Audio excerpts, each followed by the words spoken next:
오늘도 또 떨어졌다. 29 박서준의 귓가에 면접관의 무미건조한 목소리가 이명처럼 맴돌았다. 죄송하지만 다음 기회에, 지긋지긋한 다음 기회, 그놈의 다음 기회가 도대체 몇 번째인지 세는 것조차 포기한 지 오래였다. 지방대 출신이라는 꼬리표, 토익 점수 10점, 자격증 한 줄이 모자랐던 걸까? 아니면 그냥 운이 없었던 걸까? 편의점에서 산 깡소주 두 병이 식도를 타고 흘러내렸다. 차가운 액체가 속을 훑고 지나갈 때마다 뜨거운 절망감이 역류했다. 다 끝났어. 아무것도 없어. 만취한 서준은 밤늦은 귀갓길 비틀거리며 중얼거렸다. 텅 빈 눈동자. 횡단보도도 아닌 어두컴컴한 차도로 그의 발이 힘없이 내디뎌지는 순간 날카로운 경적 소리가 고막을 찢는 듯 울렸다. 그리고 모든 것이 암전되었다. 사이렌 소리가 아득하게 들려오는 듯했다. 하지만 아무런 고통도 느껴지지 않았다. 오히려 이상할 만큼 몸이 가벼웠다. 공중으로 떠오르는 듯한 기묘한 평온함. 그리고 그는 보았다. 구급대원들에게 둘러싸여 피투성이가 된 채 아스팔트 위에 쓰러져 있는 자신의 모습을. 마치 유체이탈이라도 한 것처럼 모든 것이 비현실적으로 느껴졌다. 주변의 소란스러움, 사람들의 다급한 외침, 모든 것이 다른 세상의 일처럼 멀게만 느껴졌다. 그때였다. 모든 것을 빨아들일 듯한 강렬한 빛이 그를 감쌌다. 눈을 뜰 수 없을 만큼 밝고 따스한 빛. 그 빛의 근원에는 형언할 수 없는 거대한 사랑과 평화, 그리고 절대적인 권위를 지닌 존재가 서 있는 듯했다. 감히 형체를 논할 수 없는 빛 그 자체인 존재. 어디선가 혹은 그의 영혼 가장 깊은 곳에서부터 장엄하면서도 한없이 부드러운 목소리가 울려 퍼졌다. 서준아. 그 목소리는 그의 이름을 알고 있었다. 내가 그토록 찾아 헤매던 안식과 의미가 이런 모습이었더냐? 서준은 대답할 수 없었다. 목소리가 그의 영혼을 꿰뚫어보는 듯했다. 그가 평생 커봤던 모든 것, 학벌, 스펙, 대기업 취직, 남들의 인정, 이 모든 것이 한순간에 먼지처럼 무의미해지는 것을 느꼈다. 수치심과 회한, 그리고 알 수 없는 슬픔이 그의 존재를 뒤흔들었다. 목소리는 그의 침묵을 재촉하지 않았다. 잠시 후 그의 눈앞에 거대한 스크린처럼 첫 번째 환상이 펼쳐졌다. 하늘을 찌를 듯이 솟은 매끄러운 유리 표면의 투명한 탑. 수많은 젊은이들이 그 탑의 표면을 필사적으로 기어오르고 있었다. 맨손으로 때로는 서로를 밀치고 밟고 심지어 끌어내리면서까지. 그들의 얼굴에는 절박함과 공포 그리고 광기 어린 욕망이 뒤섞여 있었다. 하지만 탑의 정상은 보이지 않았다. 간혹 정상 근처에 도달한 듯 보이는 이들도 있었지만 결국 힘이 다하거나 혹은 그 위엔 아무것도 없음을 깨달은 듯 허망하게 미끄러져 추락했다. 탑 아래에는 그렇게 떨어진 이들의 희미한 그림자가 안개처럼 끝없이 쌓여가고 있었다. 이것이 너희가 성공이라 부르는 것의 실체다. 목소리가 낮게 울렸다. 그 울림은 서준의 뼛속까지 파고들었다. 끝없는 경쟁, 닿을 수 없는 정상, 그리고 그 아래 쌓이는 무수한 그림자들. 너는 이 탑의 어디쯤을 오르고 있었느냐? 서준은 차마 고개를 들 수 없었다. 자신이 그들과 다르지 않았음을, 아니 어쩌면 그들보다 더 필사적으로 그 허망한 탑을 오르려 했음을 깨달았기 때문이다. 장면이 바뀌었다. 화려한 조명과 귀를 찢을 듯한 K-POP 음악이 넘실대는 거대한 클럽 내부. 수많은 사람들이 현란한 몸짓으로 춤을 추고 있었다. 하지만 가까이 다가가자 기묘한 위화감이 엄습했다. 그들의 얼굴은 모두 비슷비슷했다. 마치 공장에서 찍어낸 인형처럼 완벽하게 계산된 듯한 이목구비, 유행하는 스타일의 화려한 화장. 그들은 서로에게 웃고 말하는 듯했지만 눈빛은 공허했다. 진정한 관심이나 교감은 찾아볼 수 없었다. 오직 피상적인 관계와 순간의 쾌락만이 그 공간을 지배하는 듯했다. 한쪽 구석에는 비싼 양주병들이 즐비한 VIP 룸이 보였다. 그 안에서는 돈과 권력을 상징하는 듯한 검은 형체들이 젊은이들을 내려다보며 은밀한 미소를 짓고 있었다.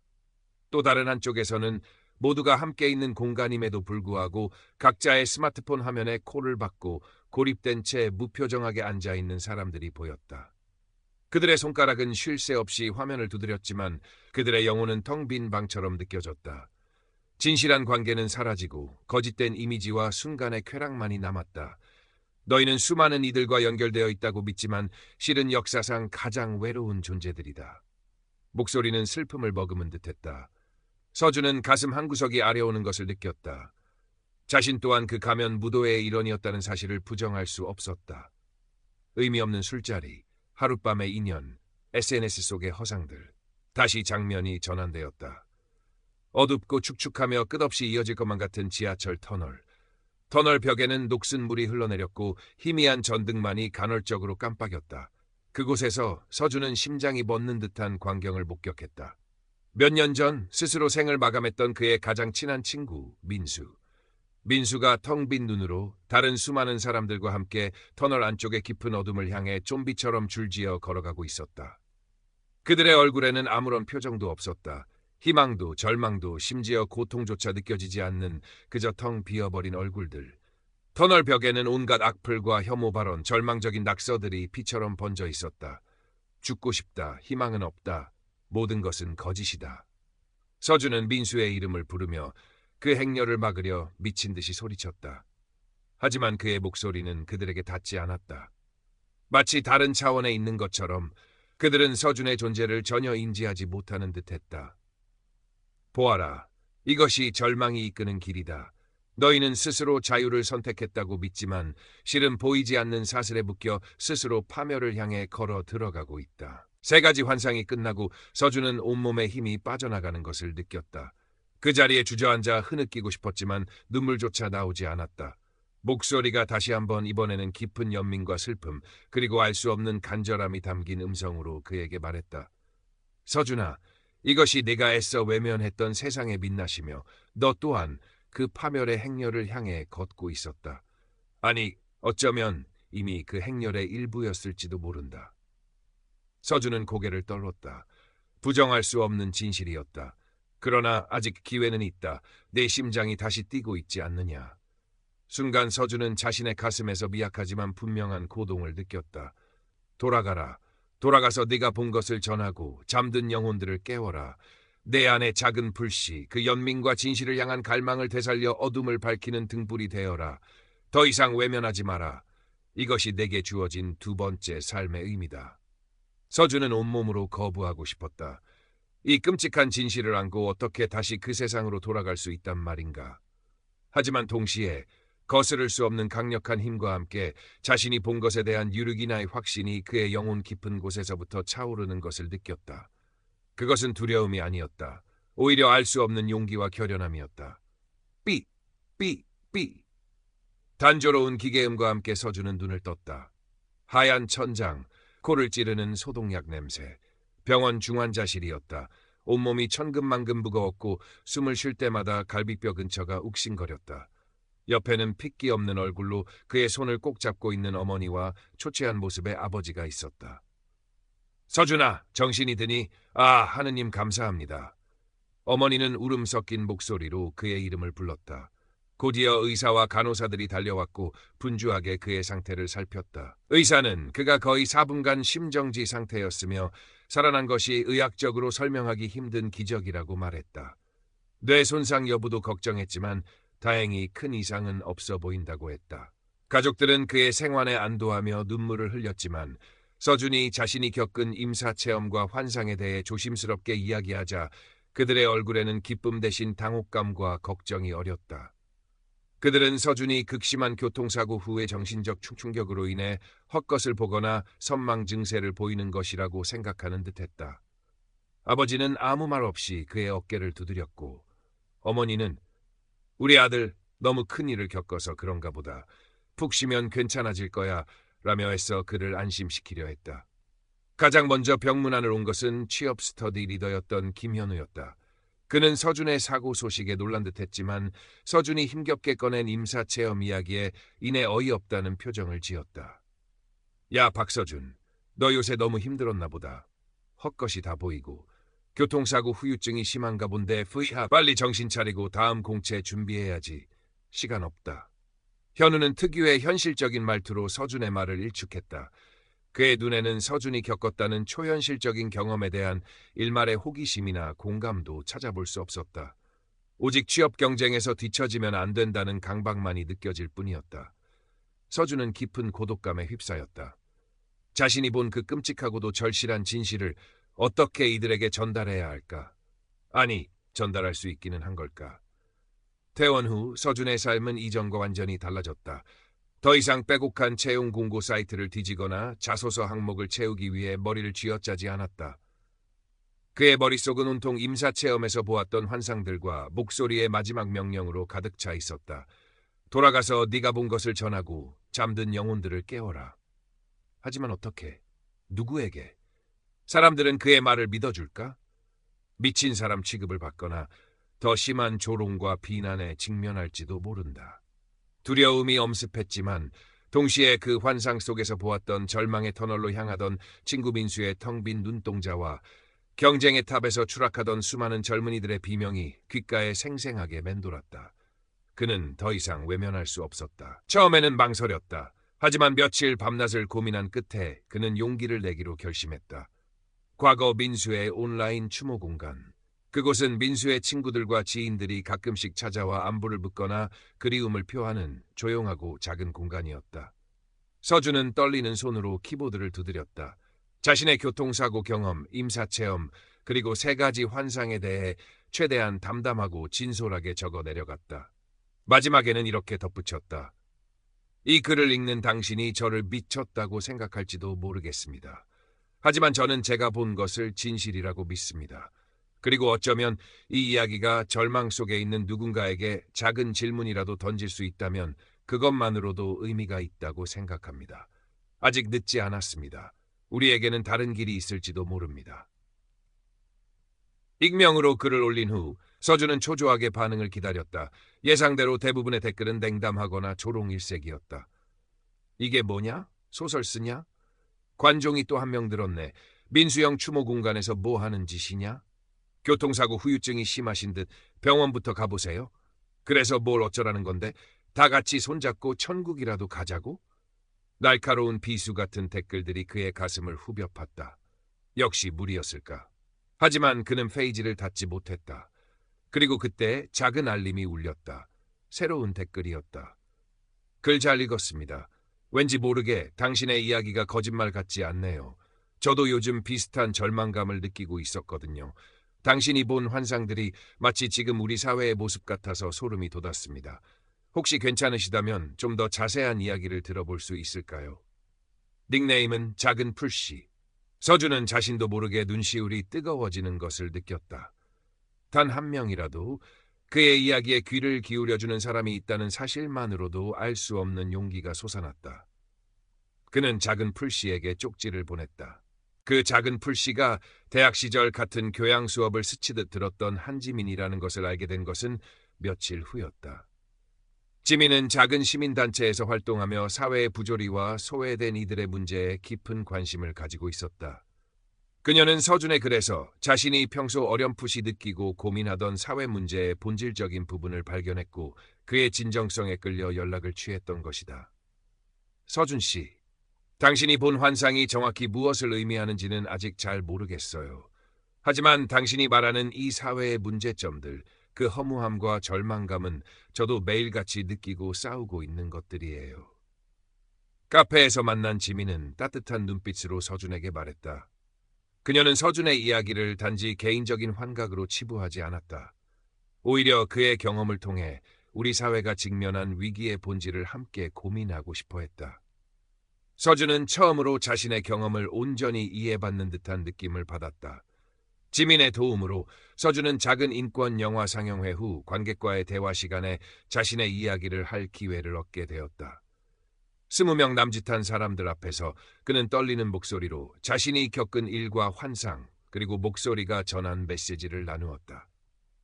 여전히 대부분의 사람들은 반신반의하는 표정이었지만 몇몇 젊은이들은 눈물을 글썽이며 그의 이야기에 깊이 공감하는 모습을 보였다. 그중 한 명은 자신이 오랫동안 우울증을 앓아왔으며 서준의 이야기를 듣고 다시 살아갈 용기를 얻었다고 고백하기도 했다. 하지만 그의 활동이 조금씩 알려지기 시작하자 예상치 못한 곳에서 견제가 들어오기 시작했다. 그가 글을 올렸던 온라인 커뮤니티에서는 갑자기 그의 글이 근거 없는 유언비어 유포 및 사회적 불안감 조성이라는 이유로 삭제되었고 그의 신상을 캐내려는 듯한 악의적인 댓글들이 조직적으로 달리기 시작했다. 집 근처에서는 낯선 사람들이 자신을 감시하는 듯한 불쾌한 느낌을 받기도 했다. 어느 날 김현우가 그를 찾아왔다. 그의 얼굴에는 예전의 비웃음 대신 알 수 없는 불안감과 초조함이 어려 있었다. 야, 박서준, 너 도대체 뭘 건드린 거냐? 요즘 너에 대한 이상한 소문이 돌던데. 너 그러다 진짜 큰일 난다. 그냥 조용히 살아. 왜 사서 고생을 하냐? 현우의 말은 경고처럼 들리기도 했고 어쩌면 진심 어린 걱정처럼 느껴지기도 했다. 서준은 그 순간 자신이 전하는 메시지가 단순히 개인의 영적 체험을 넘어 누군가에게는 매우 불편하고 위험한 진실일 수 있음을 직감했다. 두려움이 다시 고개를 들었지만 그는 물러서지 않았다. 오히려 자신이 가야 할 길이 더욱 명확해지는 것을 느꼈다. 서준의 삶은 이전과 완전히 달라졌다. 대기업 취업이라는 한때 그의 전부였던 목표는 이제 기억조차 희미했다. 그는 여전히 많은 사람들의 불신과 냉소, 때로는 적대감 속에서 외로운 싸움을 이어갔다. 하지만 더 이상 과거처럼 절망하거나 세상을 냉소적으로 바라보지 않았다. 그의 눈에는 자신이 본 진실에 대한 확신과 절망 속에서도 희망을 찾아내려는 의지가 담겨 있었다. 그것은 임사체험 이전의 그에게서는 상상할 수 없는 변화였다. 한지민과 그의 이야기에 공감하는 소수의 사람들은 작은 등불들의 모임이라는 이름으로 정기적으로 만나 서로를 지지하고 위로했다. 그들은 각자의 자리에서 각자의 방식으로 서준이 본 메시지를 세상에 전파하려 노력했다. 지민은 자신이 활동하는 시민단체의 소식지를 통해 서준의 이야기를 익명으로 소개했고, 미대생이었던 한 청년은 서준이 묘사한 환상을 강렬한 그림으로 그려 작은 전시회를 열기도 했다. 또 다른 누군가는 절망에 빠진 청소년들을 위한 온라인 상담 채널을 만들어 익명으로 그들의 이야기를 들어주고 서준의 메시지를 조심스럽게 나누었다. 그들의 활동이 즉각적으로 세상을 바꾸지는 못했다. 여전히 경쟁의 탑은 견고하게 하늘을 찌르고 있었고, 화려한 가면 무도회는 매일 밤 열렸으며 절망의 터널은 끝없이 어두웠다. 사람들은 여전히 바쁘게 각자의 욕망을 쏟았고, 대부분은 서준과 작은 등불들의 외침에 귀 기울이지 않았다. 하지만 그들의 노력이 완전히 무의미한 것은 아니었다. 어느 날 서준은 지민으로부터 작은 쪽지 하나를 건네받았다. 거기에는 서툰 글씨로 이렇게 적혀 있었다. 저는 당신의 강연을 우연히 듣게 된 사람입니다. 사실 저는 그날 모든 것을 끝내려고 했습니다. 하지만 당신의 이야기를 듣고 어쩌면 저에게도 다른 길이 있을지 모른다는 생각을 처음으로 하게 되었습니다. 감사합니다. 정말 감사합니다. 저도 이제 제 안의 작은 불씨를 찾아보려고 합니다. 쪽지에는 이름도 연락처도 없었다. 하지만 서준은 그 어떤 위로보다 큰 힘을 얻었다. 자신이 본 환상, 그 끔찍한 절망의 행렬에서 단 한 명이라도 건져낼 수 있다면 그것만으로도 자신의 두 번째 삶은 의미가 있는 것이라고 생각했다. 차가운 바람이 옷깃을 파고드는 늦가을의 밤이었다. 서준은 작은 공원 벤치에 홀로 앉아 있었다. 그의 손에는 작은 촛불 하나가 들려 있었고 미약한 불꽃은 금방이라도 꺼질 듯 위태롭게 흔들렸다. 하지만 그 불꽃은 칠흑 같은 어둠 속에서 그 어떤 별빛보다도 뚜렷하고 간절하게 빛나고 있었다. 그때 누군가 그의 옆에 다가와 조용히 앉았다. 지민이었다. 그녀는 말없이 서준의 어깨에 자신의 외투를 덮어주었다. 그리고 그녀의 손에도 서준의 것과 똑같은 작은 촛불이 들려 있었다. 춥죠? 지민이 부드럽게 물었다. 서준은 희미하게 미소 지으며 고개를 끄덕였다. 조금요. 하지만 괜찮아요. 그의 눈빛은 더 이상 과거의 냉소와 절망으로 가득 차 있지 않았다. 그곳에는 슬픔과 연민, 그리고 꺼지지 않는 결의가 조용히 타오르고 있었다.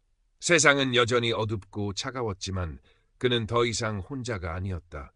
그리고 그들의 손에 들린 작은 촛불들은 미약하지만 분명히 어둠을 조금씩 밀어내고 있었다.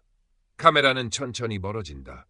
거대하고 화려하지만 어딘가 위태로워 보이는 서울의 야경. 그 속에서 공원의 작은 벤치에 나란히 앉아 촛불을 밝히고 있는 두 사람의 모습은 점처럼 작아진다.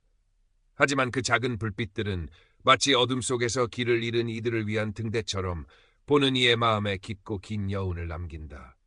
박서준의 경고와 희망의 메시지는 이제 막 시작되었을 뿐이었다. 세상의 모든 잠든 영혼들이 깨어나 각자의 등불을 밝힐 그날까지 그들의 작은 몸짓은 계속될 것이다.